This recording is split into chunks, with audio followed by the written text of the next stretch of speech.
আসসালামু আলাইকুম ওয়া রাহমাতুল্লাহি ওয়া বারাকাতুহু। প্রিয় ভিউয়ার্স, আশা করি সবাই ভালো আছেন। আজকে যে বিষয় নিয়ে আলোচনা করব অত্যন্ত গুরুত্বপূর্ণ একটি বিষয় হচ্ছে অবশেষে দেওয়ানি কার্যবিধি সংশোধিত হলো এবং ঐতিহাসিক পরিবর্তন আসলো দেওয়ানি কার্যবিধিতে। কোন ধরনের পরিবর্তন আসলো বা কি কি সংশোধন হলো এই বিষয়টি নিয়ে বিস্তারিতভাবে আলোচনা করব। তাই ভিডিও না টেনে সম্পূর্ণ ভিডিও দেখার জন্য অনুরোধ রইল। আর ভিডিও দেখার পরে যদি ভালো লাগে, মন চায় লাইক কমেন্টস করবেন, শেয়ার করবেন।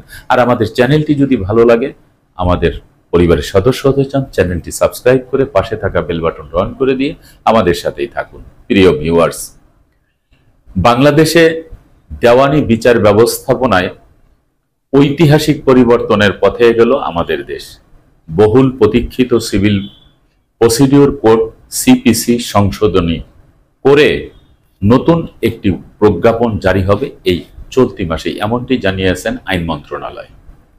এই বিষয়টি নিয়ে যে দেওয়ানি আদালতে যেই সকল মামলা হয় সেই সমস্ত মামলা দ্রুত নিষ্পত্তির জন্য নতুন একটি দিগন্ত উন্মোচিত হতে যাচ্ছে। দীর্ঘদিন ধরে এই আইনের জটিলতা এবং মামলা দীর্ঘসূত্রিতা নিয়ে সাধারণ মানুষ, বিচার প্রার্থী ও আইনজীবীদের মধ্যে অসন্তোষ বিরাজ করছিল। সংশোধিত আইনটি সেই জট কমিয়ে এবং বিচার প্রক্রিয়াকে সময় উপযোগী করে প্রযুক্তি নির্ভর হতে যাচ্ছে। কারণ হচ্ছে এই যে আইনজীবীদের সাথে এবং বিচার প্রার্থী যারা, সাধারণ জনগণ যারা বিজ্ঞ আদালতে মকদ্দমা করেন, তাদের মধ্যে সব সময় দেখা যায় যে একটি অসন্তোষ বিরাজ করেন মামলার তারিখ নিয়ে, মামলার ডিগ্রি নিয়ে, মামলার কাগজপত্র, এই সব কিছু মিলে মামলা দীর্ঘদিন চলে, এই সমস্ত বিষয়। তা এই সমস্ত বিষয়কে ত্বরান্বিত করে আরো সহজে, যাতে করে খুব অল্প সময়ের মধ্যে 2 বছরের যে মামলাটি নিষ্পত্তি হওয়ার কথা, 3 বছরে যে মামলাটি নিষ্পত্তি হওয়ার কথা, সেই মামলাটি যাতে করে 1 বছরে নিষ্পত্তি হয়, সেজন্য কিন্তু সময় উপযোগী প্রযুক্তি নির্ভর করতে যাচ্ছে এই ভূমি ব্যবস্থাপনা এবং দেওয়ানি যে সকল মামলা মোকদ্দমা হয়। সেজন্যই দেওয়ানি কার্যবিধি সংশোধন করে একটি ঐতিহাসিক পরিবর্তন আনতে যাচ্ছে গণপ্রজাতন্ত্রী বাংলাদেশ সরকারের যে আইন মন্ত্রণালয় কর্তৃক এই প্রজ্ঞাপনটি এই চলতি মাসেই সেটি কিন্তু জারি করা হবে বা প্রকাশ করা হবে। দেওয়ানি কার্যবিধি যদি সংশোধিত হয় এবং পরিবর্তন হয়, তাহলে একজন সাধারণ মানুষ যিনি বিজ্ঞ আদালতে মকদ্দমা করেছেন, এই দেওয়ানি মামলা নিষ্পত্তির ক্ষেত্রে নতুন একটি দিগন্ত উন্মোচিত হবে। কারণ এই জন্যই বললাম যে এই সকল বিষয়টাকে একটি প্রযুক্তি নির্ভর করা হয়েছে। এই প্রযুক্তি নির্ভর এই জন্যই করা হয়েছে যে একজন বাদী যখন বিজ্ঞ আদালতে মকদ্দমা করেন, তখন একজন আইনজীবীর প্রয়োজন হয়। আর এই আইনজীবীর সাথে যদি একজন বাদী, তার যদি অসন্তোষ বিরাজ করেন তাদের মধ্যে, তাহলে সেই অসন্তোষ বিরাজ করার কারণে এই মামলাটি কিন্তু দীর্ঘ সময় পার হয়ে যায়।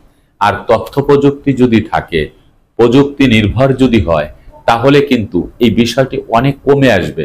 এই যে সময়টি অনেক কমে আসবে। তার একটি উদাহরণ দেই। সেই উদাহরণটি হচ্ছে যে আপনি মামলা করেছেন, আইনজীবী সঠিক সময় মামলাটি পুট আপ করেছে, কিন্তু আদালত কর্তৃক যে নোটিশটি দেওয়া হয়েছে বা সেই সমনটি দেওয়া হয়েছে বিবাদীকে আদালতে হাজির হওয়ার জন্য, তার জবাব দাখিল করার জন্য, সেই ক্ষেত্রে দেখা গেছে যে এই জবাব দাখিলটি হ্যান্ড টু হ্যান্ড দিতে সময় লেগে যায়। পোস্ট অফিসের মাধ্যমে যখন পাঠানো হয় সেটি সময় লেগে যায়। এই সময়টি যাতে করে না লাগে সেজন্যই প্রযুক্তি নির্ভর করা হচ্ছে যে ইমেলের মাধ্যমে দেওয়া যায় কিনা, হোয়াটসঅ্যাপের মাধ্যমে দেওয়া যায় কিনা। এই বিষয়টি কিন্তু সুন্দর একটি পদ্ধতি। সেজন্যই বলা হয়েছে যে প্রযুক্তি নির্ভর হচ্ছে, যাতে করে আইনজীবী এবং বাদীর মধ্যে অসন্তোষ বিরাজ করে সেটি অনেকাংশে কমে আসবে এবং মামলাটি খুব দ্রুত নিষ্পত্তি হবে। এই বিষয়টি কিন্তু বলা হয়েছে। তারপরে বলা হয়েছে টাইম পিরিয়ডের কথা, যে আমরা জানি যে একটি মামলা করার পরে বিবাদী অনেক সময় চতুরতা করে একের পর এক টাইম পিরিয়ড দিয়ে তিনি কিন্তু সেই মামলায় হাজিরা দেন না। এই হাজিরা না দেওয়ার পরে দেখা যায় এক পর্যায়ে যায় একতরফা রায় হয়ে যায়। আবার এই একতরফা রায় হলে অনেকে মানতে চায় না। এই বিষয়টাকে কমায় নিয়ে আসছে যে টাইম পিরিয়ড দিতে পারবেন, আপনি দিতে পারবেন না তা না, কিন্তু এই টাইম পিরিয়ডের যে গুরুত্বপূর্ণ পরিবর্তন, খুবই সঠিক সময় সঠিক যে উদ্যোগটা নেওয়া হয়েছে সেটি বলছি, যে মাত্র 2 বার বিবাদী 2 বার আপনার টাইম পিটিশন দিতে পারবেন, এবং বাদীও 2 বার টাইম পিটিশন দিতে পারবেন। এবং সেই টাইম পিটিশন দিলে আপনি 6 মাসের সময় পাবেন না, 1 বছরের সময় পাবেন না, 2 মাসের সময় পাবেন না। সেখানে দেখা গেছে হয়তো 15 দিনের সময় দিবে, অথবা 20 দিনের সময় দিবে, বা 10 দিনের সময় দিবে। আপনার সমস্যা আছে, হাজির হতে পারেন না, আপনার জন্য 5 দিন 7 দিনই যথেষ্ট। এরকম দেখা গেছে যে আপনি 2 বার, বাদী 2 বার, বিবাদী 2 বার আপনি টাইম পিটিশন দিতে পারবেন। তাহলে কি হবে, এই যে মামলা যে যুগ যুগ ধরে চলতো, এই যুগ যুগ ধরে চলার কিন্তু আর সুযোগ নেই। টাইম পিটিশন দিয়ে বসে থাকবেন এরকম সুযোগ নেই। এখন আপনি 2 বার দিবেন, 15 দিন 15 দিন 1 মাস আপনার সরাসরি মামলার জবাব দাখিল করতে হবে। এই জবাব দাখিল পর্যন্ত আপনি 2 বার দিতে পারলেন। এরপরে আসে কি, যে জবাব দাখিল করা।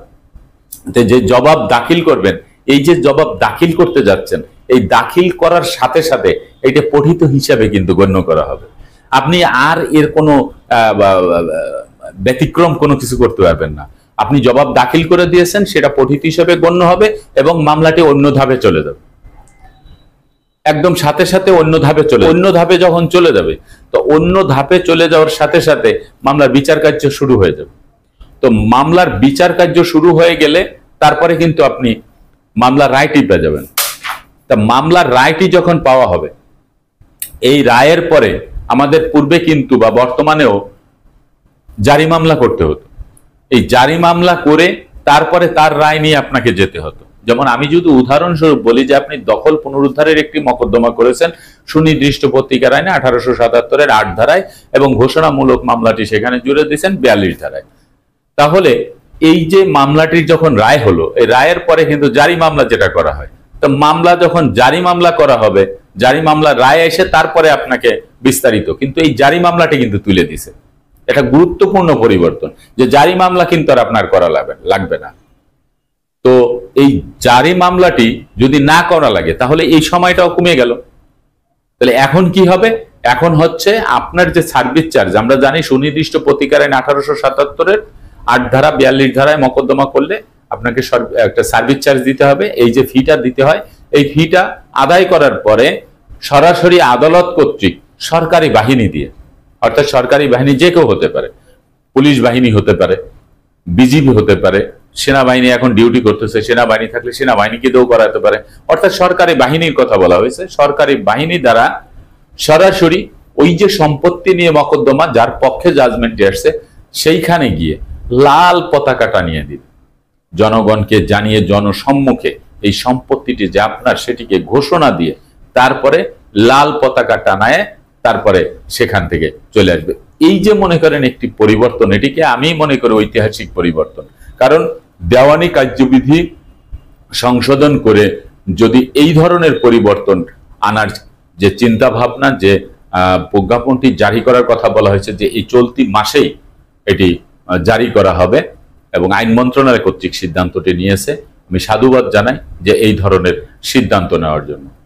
তা এই জন্য আপনারা যারা ক্ষতিগ্রস্ত, যারা মকদ্দমা করতেছেন, তারা সবসময় একটি কথা মনে রাখবেন, আমার ভিডিওর ম্যাক্সিমাম ভিডিওর শেষে আমি এই কথাটি বলে থাকি, যে আপনারা অন্তত পক্ষে আপনাদের যে ডকুমেন্টস, মালিকানা, জমির মালিকানার যে ইতিহাস, সেটি কিন্তু সবসময় সঠিক রাখবেন।